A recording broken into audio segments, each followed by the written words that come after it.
کسی ایسے شخص کے کہے میں نہ آ جانا جو بہت قسمیں کھانے والا ہے، ذلیل ہے، شرارت سے اشارے کرنے والا، لگائی بجھائی کرنے والا، مال دینے میں بڑا بخیل، حد سے بڑھا ہوا بدکار،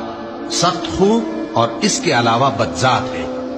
اس سبب سے کہ مال اور بیٹے رکھتا ہے، جب اس کو ہماری آیتیں پڑھ کر سنائی جاتی ہیں تو کہتا ہے کہ یہ اگلے لوگوں کے افسانے ہیں، ہم عنقریب اس کی اونچی ناک پر داغ لگائیں گے۔ ہم نے ان لوگوں کی اسی طرح آزمائش کی ہے جس طرح باغ والوں کی آزمائش کی تھی، جب انہوں نے قسمیں کھا کھا کر کہا کہ صبح ہوتے ہوتے ہم اس کا میوہ توڑ لیں گے، اور انشاءاللہ نہ کہا، سو وہ ابھی سو ہی رہے تھے کہ تمہارے پروردگار کی طرف سے راتوں رات اس پر ایک آفت پھر گئی، تو وہ ایسا ہو گیا جیسے کٹی ہوئی کھیتی۔ پھر جب صبح ہوئی تو وہ لوگ ایک دوسرے کو پکارنے لگے کہ اگر تم کو کاٹنا ہے تو اپنی کھیتی پر سویرے ہی جا پہنچو